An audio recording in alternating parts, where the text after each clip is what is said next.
السلام علیکم کلاس، امید ہے آپ سب خیریت سے ہوں گے۔ جی تو میں آپ کی ٹیچر مسز انجم نورین۔ آج کا ہمارا ٹاپک ہے پاپولیشن پلاننگ۔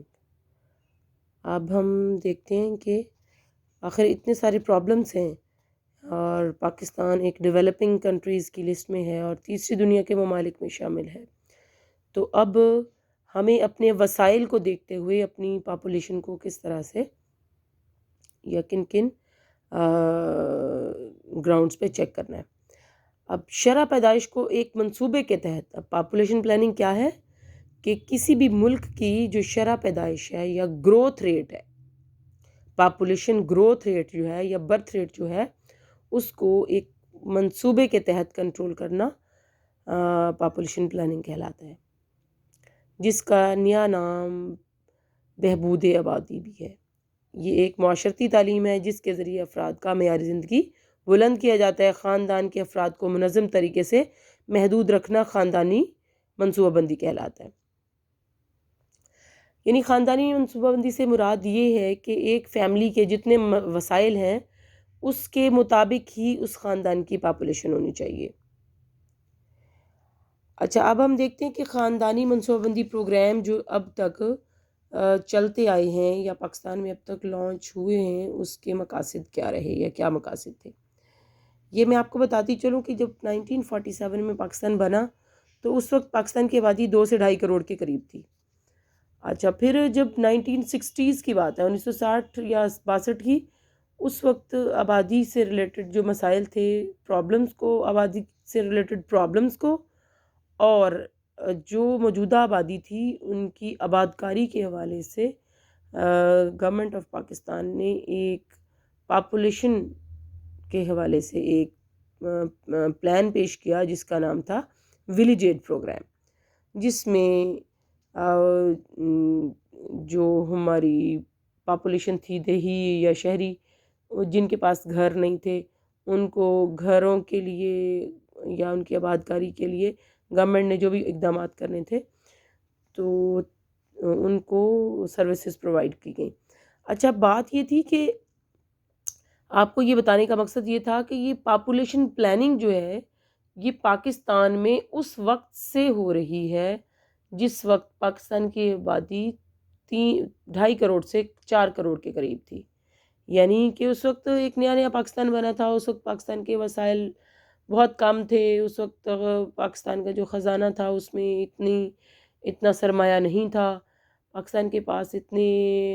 انڈسٹری نہیں تھی، ایگریکلچر اس وقت اتنی اچھی نہیں تھی کہ اپنے ریسورسز کو انکریز کر سکیں یا انکم کو جنریٹ کر سکیں۔ تو یہ آپ کو بتانے کا مقصد یہ ہے کہ خاندانی منصوبہ بندی پروگرام کے مقاصد جو ہیں اس میں نمبر 1 ہے بچوں کی ترغیب، مطلب فیملی کا سائز اتنا ہونا چاہیے جتنے ان کے وسائل ہیں، ماں اور بچے کی صحت۔ اب دیکھا یہ گیا ہے، اب ہمارے معاشرے میں یہ دیکھا گیا ہے کہ خواتین کی صحت جو ہے، ہیلتھ بہت خراب ہوتی ہے، لیکن اس کے باوجود جو ہے وہ برث، ان کے ہاں بچوں کی برث ہو رہی ہوتی ہیں، تو اس میں یعنی ایک WHO کے جو رولز ریگولیشنز ہیں اس کے مطابق ایک خاتون کے لیے جو ڈائٹری پلان ہے اس کے مطابق ایک ایسی بچی ایک ایسی عورت جو ماں بننے والی ہے اس کے لیے خاص ڈائٹ ہے جس کی اس کو ضرورت ہوتی ہے۔ جب وہ ڈائٹ اس کو پرووائڈ نہیں کی جا رہی تو اس کی صحت دن بہ دن گرتی جائے گی اور اس کی جو لائف ایکسپیکٹنسی ہے یا اس کی لائف کا جو صحت مند زندگی کا جو دورانیہ ہے وہ کم ہوتا چلا جائے گا۔ بلا شبہ جو لائف ہے انسان کی، ہمارا ایمان ہے، ہم مسلمان ہیں اور ہمارا یہ ایمان ہے کہ اللہ تعالیٰ نے جتنی سانسیں رکھی ہیں انسان کی اتنی ہی رہیں گی، لیکن لائف ایکسپیکٹنسی وہ جتنی بھی ہے، لیکن ایک صحت مند لائف جو ہے وہ اس میں کمی آ جاتی ہے، کمی واقع ہو جاتی ہے۔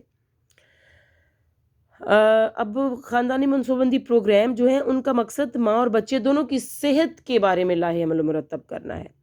منصوبہ بندی کی سہولیات اور تعلیم، اب فیملی پلاننگ پروگرامز جو ہیں اس میں فیملی پلاننگ کی جو فیسلٹیز ہیں وہ پرووائڈ کرنا اور لوگوں کو ایجوکیٹ کرنا ہے۔ جی نیکسٹ،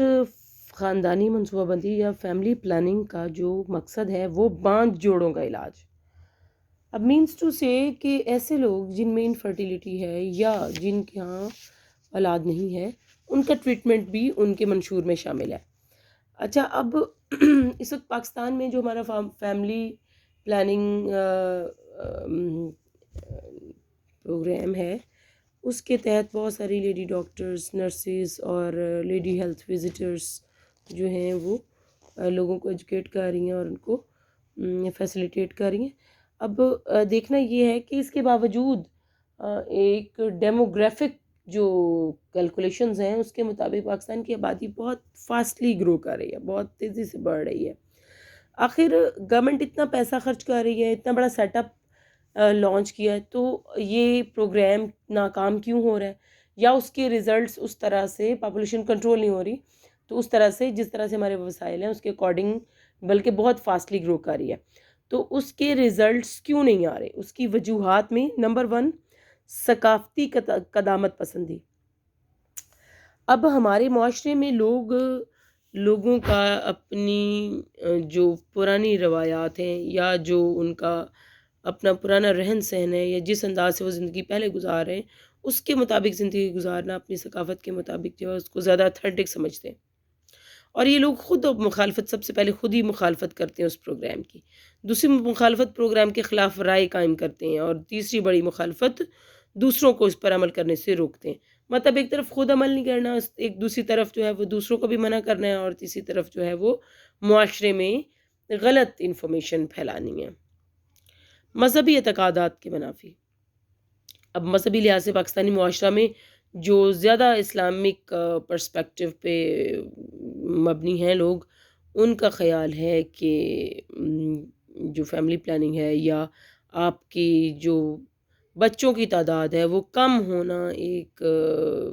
اسلام کے جو قوانین ہیں اس کے منافی ہے۔ تو ایسا طبقہ جو کہ اس خیالات کے مالک ہیں وہ بھی نہ تو ان چیزوں پہ عمل کرتے ہیں اور وہ معاشرے میں لوگوں کو غلط گائیڈ بھی کرتے ہیں۔ اچھا، زبانی کلامی مخالفت۔ بہت سے افراد زبانی طور پر اس منصوبے کی مخالفت کرتے ہیں کیونکہ نفسیاتی طور پر بھی وہ اس کے مخالف ہیں، لیکن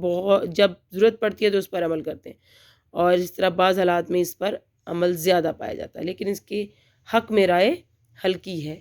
مطلب اس کو اچھا نہیں، اس کو پازیٹیولی پیش نہیں کیا جا رہا یا اب نہیں پیش کرتے، لیکن بوقت ضرورت ایک طبقہ ہے جو اس کو ان کی باتوں سنتا بھی ہے۔ پروگرام سے آشنائی۔ ایک بہت بڑا ہمارے پاکستان میں ایک بہت بڑا طبقہ ایسا ہے، ایک تو ان میں سب سے بڑا مسئلہ یہ ہے کہ ناخواندگی ہے، ایجوکیشن نہیں ہے، پتہ نہیں ہے، اندھا دھند جو ان کو بات بتائی جاتی ہے، غلط صحیح جو بھی بتا دی اس پہ عمل کر لیا۔ دوسرا ہے ناخواندگی ہے، انہیں کچھ بھی خود سے سمجھ نہیں آتا، اور وہ جدید چیزوں کو سیکھنے، سکھانے اور اپنانے میں شرم محسوس کرتے ہیں۔ اور تیسرا جو ہے کہ پروگرام کا پتہ ہی نہیں ہے، کسی چیز کی اویئرنیس ہی نہیں ہے، اور وہاں تک ہماری جو اویئرنیس پروگرام والی جو ٹیمز ہیں وہ بھی نہیں پہنچ پاتی، یا وہ جاتی نہیں ہیں یا جا نہیں پاتی۔ پرانی روایات اور اقدار، یعنی ہمارے معاشرے میں یہ ایک بہت بڑا المیہ ہے کہ جب مذہبی اقدار اور ثقافتی روایات کا قدیم ذخیرہ پہلے ان کے پاس ہے اور ان کے پرانے خیالات کی تائید کرتے ہیں، جدید رجحانات کو تسلیم کرنا ان کے لیے مشکل ہے۔ قدیم روایات تغیر پذیر نہیں۔ اچھا، اب ایسے ہے کہ یہ صرف پاپولیشن پلاننگ سے ریلیٹڈ ہی آئیڈیاز نہیں ہیں،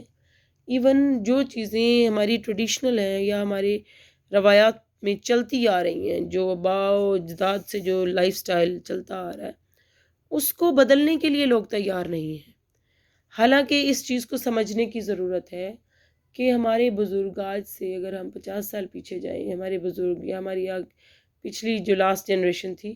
ان کے یہ ہمارے والے مسائل نہیں تھے، ان کی لائف میں اس طرح کی جس طرح سے اب انفلیشن ہے، انفلیشن اس طرح سے نہیں تھی، اور اس کے علاوہ اور بہت سارے ایسے مسائل جو کہ اب اب ٹیکنالوجی بہت فاسٹ ہو چکی ہے، بہت دور جدید آ چکا ہے، اب ضروریات پہلے سے بہت زیادہ بڑھ چکی ہیں۔ اب فیملی کا جو سائز اگر اس کے اکارڈنگلی بڑا ہوگا تو وہ اتنی ضروریات فیملی کی وہ نہیں پوری کر پائیں گے، ان چیزوں کو نہیں سمجھ رہے، لیکن اپنی روایات پر بہت سختی سے کاربند ہے۔ اب روایات پر سختی سے کاربند ہونے کی وجہ سے فیملیز جو ہیں وہ جب ان کا فیملی کا سائز بڑا ہو جاتا ہے تو پھر وہ برڈنائز ہو جاتے ہیں. سیکنڈ ایئر آج آپ کا یہ چیپٹر کمپلیٹ ہوا ہے، چیپٹر نمبر 12. ٹھیک ہے، اس کی تیاری کیجئے، اس کو یاد کیجئے، اس کے شارٹ کوسچنز یاد کیجئے، اس کی جو لانگ کوسچنز ہیں وہ بھی یاد کیجئے آپ.